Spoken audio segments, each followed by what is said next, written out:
Hi, Ed here from keywordspeopleuse.com, and I've got an exclusive time-limited offer for you. If you book a product demo with Keywords People Use, I'll give you a free 7-day trial of our standard plan, which allows you access to our new content optimization tool. This tool hooks into your Google Search Console data so we can find all the keywords you're ranking for and what pages are ranking. We then crawl your site content and use advanced machine learning techniques like embeddings and cosine similarity to find you content optimization opportunities that will quickly boost your impressions and clicks from Google. This new feature in Keywords People Use is already showing results for people using it. Don't miss out on the opportunity of a 7-day free trial. Just go to keywordspeopleuse.com/demo to book your slot. That's keywordspeopleuse.com/demo. You'll find the link in the show notes of this episode.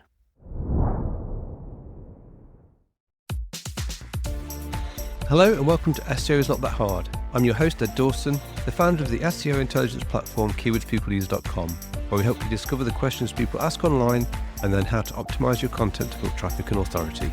I've been in SEO and online marketing for over 20 years, and I'm here to share the wealth of knowledge, hints and tips I've amassed over that time.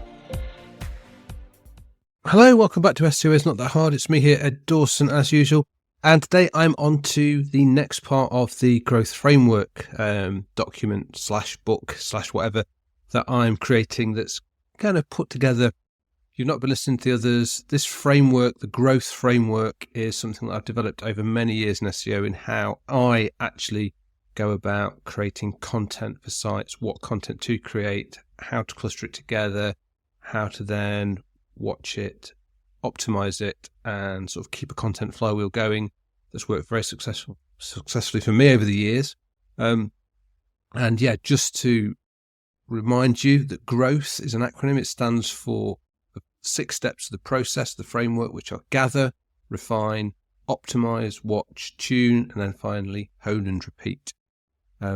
So with this, just in summary, we gather the questions people are asking about our subject area. We refine those questions into clusters to define the content we need to produce. We optimize our content and publish it. We watch how our content performs and how users interact with it. We then tune our content based on data from Google. And then we finally hone and repeat that builds a flywheel of constant improvement in visibility and traffic. So that's the framework. So now this is a framework that's never formalized, and that's what I'm working on doing at the moment. And I'm doing it in sections and putting it out on the podcast, the first draft really, and sharing that first draft in a Google Doc that there's a link to in the show notes so you can go and look at. And I'm just going through each one of them, and I'm setting a date by which I'm going to get each one done. So I'd said I would get steps 4 watch and step 5 tune done by the 21st of this month. So we are the 21st and I've got it ready. So what I'm going to do now is, as I've done with the others, I'll read through what I've written so far. Any comments, suggestions, please get in touch. It helps. It's a 2-way process, this. It really helps me by getting that feedback to see if I'm going in the right direction, if it's making sense, that kind of thing. And again, this is the first draft stuff. With all this, I will be going back through it again after I've got it all down, and I will then be putting in, links to places, links to resources, lots of screenshots of how it works with Keywords People Use. You don't have to use it with Keywords People Use, but it's still going to be in there for Keywords People Use and other tools that we use along the way, like Google Search Console. So it will be expanded out. So again, it's quite long, these two sections. So I'm going to do today step 4, the watch, and then Monday we'll do the step 5 tune. So let's get into it. Step 4, watch, monitoring and measuring success. Once your content is optimized and live, the next critical step in the growth framework is to watch it closely. This isn't a one-time task, it's an ongoing process of monitoring how your content performs and how users interact with it. By keeping a close eye on performance data, you can quickly identify what's working and where improvements are needed, setting the stage for continuous growth. Monitoring content performance and user interaction. Understanding how your audience engages with your content is vital. It's not just about tracking raw numbers, it's about deciphering user behavior to refine your strategy. User engagement. Look at how users interact with your content. Are they reading all the way to the end? Do they click on internal links? User engagement metrics such as average session duration, scroll depth and bounce rate reveal whether your content is resonating with visitors.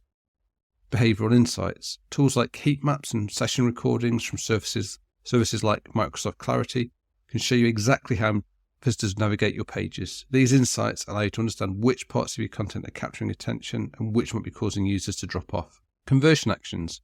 Beyond engagement, monitor the actions you want users to actually take, whether it's signing up for a newsletter, downloading a resource, or making a purchase.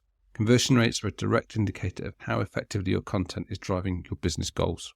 Key data to watch. A robust monitoring strategy involves tracking a variety of metrics that provide insights into both your content's visibility and how users engage with it. In this section, we'll expand on the essential data points you should be watching. You will need some analytics set up, and the ones I use and recommend are Google GA4 and Clicky.com that can help you gather and interpret these metrics. GA4 is a free product. Clicky.com requires a subscription. Don't feel like you have to have it, but it's one that I find useful. Organic traffic. What is it? Organic traffic represents the volume of visitors arriving via search engines. It's the primary indicator of your content's visibility and overall reach. Why it matters. A steady growing stream of organic traffic shows that your content is effectively answering users' questions and meeting search intent. How to monitor. Google Analytics 4, GA4. GA4 offers comprehensive reports that let you view traffic trends over time, including session count and user demographics. Its event-based model also provides deeper insights into the user interactions beyond simple page views. Clicky.com. Clicky.com gives you real-time analytics, enabling you to see immediate fluctuations in traffic. Its intuitive dashboard makes it easy to pinpoint which pages are attracting the most visitors and from what sources. Click-through rate. CTR. What is it? Click-through rate measures the percentage of users who click on your search results after seeing your page in search engine listings. Why it matters. A high click-through rate indicates that your meta titles and descriptions are compelling and closely aligned with user intent. This can significantly improve your overall ranking. How to monitor. You can use Google Search Console, GSC. GSC provides detailed data on click-through rate for each query, helping you identify which pages are performing well and which might need optimized tags. GA4 integration. By linking GA4 with Google Search Console, you can correlate click-through data with on-site behavior, giving you a fuller picture of how well your search snippets drive engagement. Bounce rate and dwell time. What are they? Bounce rate, the percentage of visitors who leave your site after viewing only one page. Dwell time, the average time a user spends on your page before returning to the search results. Why they matter. How bounce rates or low dwell times might signal that your content isn't meeting user expectations, and these metrics are strong indicators of content quality and relevance. How to monitor. GA4. GA4's engagement reports give you insights into both bounce rate and dwell time, helping you identify pages that may require further optimization.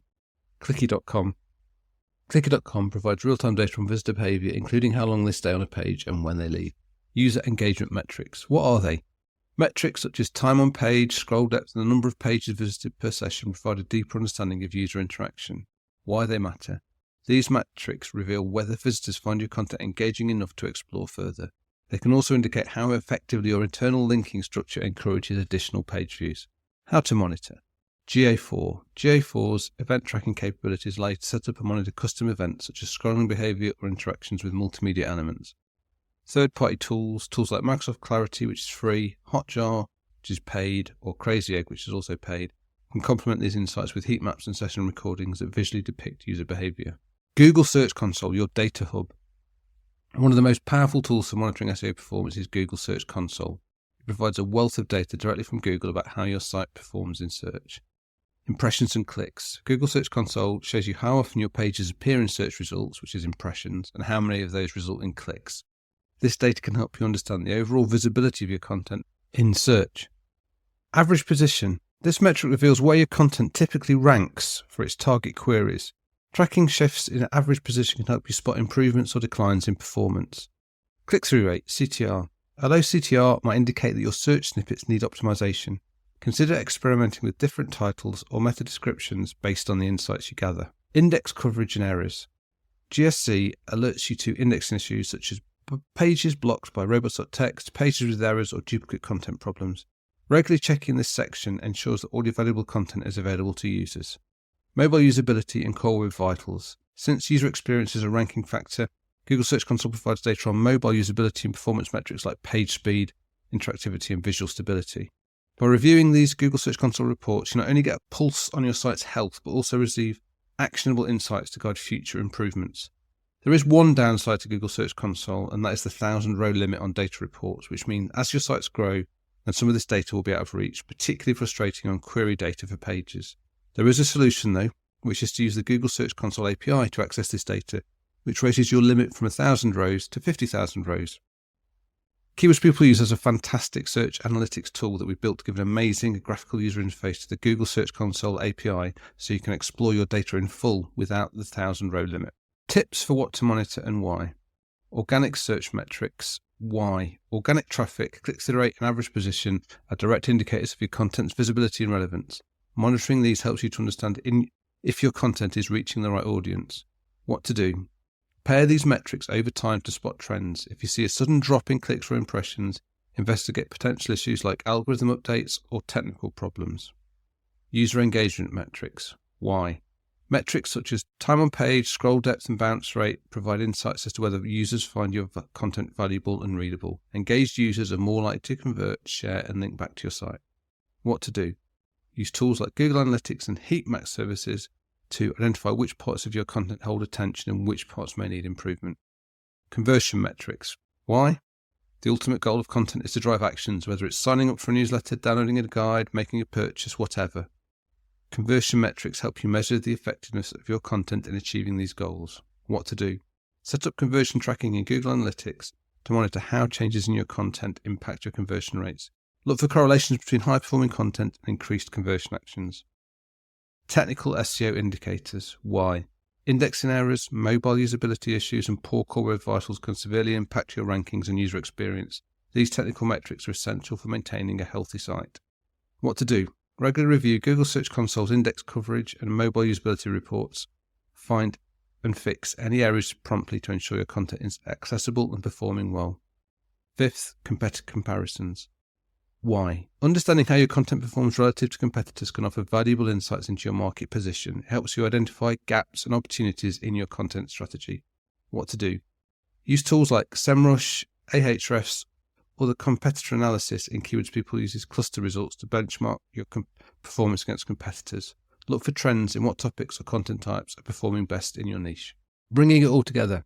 The watch phase is the first part of your continuous feedback loop. It's where you transform raw performance data into actionable insights. By monitoring key metrics, especially using powerful tools like Google Search Console and Keyword People uses Search Analytics, you stay informed about how your content is resonating with users and how it performs in the search landscape of your topic area. Regular monitoring enables you to quickly detect drops in traffic or engagement, prompting immediate investigation, identify successful content strategies that can be scaled or replicated, ensure technical issues don't silently undermine your SEO efforts, adapt to changes in user behavior or search engine algorithms. Ultimately, the watch phase is not just about tracking numbers, it's about understanding the story your data tells about your site and your visitors. Each metric, each report, and each trend offers clues about your audience's needs and how effectively your content meets them. Armed with this information, you're empowered to make informed decisions that drive continuous improvement and sustainable growth. In the next chapter, we'll dive into the tune phase, where we explore how to use the insights gathered from monitoring to fine-tune and enhance your content strategy for even better performance. Okay, so that's the first draft of Chapter 4. Well, it might not be Chapter 4, but it's Part 4 of the framework. And that's all about how once we've put content out there, we need to watch it and watch how it performs, the kind of tools we need to do that monitoring and the kind of things we're looking for. And we'll take all those insights, that information, that data forward into the next section, which is the tune section. This is where we're going to actually make some decisions on what we're going to change and why to help improve that search visibility based on the data we've gathered and based on all that feedback. So anyway, please do go and look at the doc. There's a link to the doc, the work in progress, in the show notes. So do go there and have a look. Do give any feedback. It's really, really useful. And I'll be back in the next episode, which should be on Monday, next Monday, with the tune phase, which is where we're actually going to start looking about how we're going to take some action on this. So please, if you're finding this useful, like I'm going to mention now again, go to ratethispodcast.com/SEO. That's ratethispodcast.com/SEO. Please leave a review. It really helps the boost the algorithm, helps us get in front of more people and raise that visibility. Until next time, just keep optimizing, stay curious, and remember, SEO is not that hard when you understand the basics. Thanks for listening. It means a lot to me. This is where I get to remind you where you can connect with me and my SEO tools and services. You can find links to all the links I mentioned here in the show notes. Just remember, with all these places where I use my name, the Ed is spelled with 2 Ds. You can find me on LinkedIn and Blue Sky. Just search for Ed Dawson on both. You can record a voice question to get answered on the podcast. The link is in the show notes. You can try our SEO intelligence platform, Keywords People Use, at keywordspeopleuse.com, where we can help you discover the questions and keywords people are asking online, cluster those questions and keywords into related groups so you know what content you need to build topical authority, and finally, connect your Google Search Console account for your sites so we can crawl and understand your actual content. Find what keywords you rank for and then help you optimize and continually refine your content with targeted, personalized advice to keep your traffic growing. If you're interested in learning more about me personally or looking for dedicated consulting advice, then visit www.eddawson.com. Bye for now, and see you in the next episode of SEO is Not That Hard.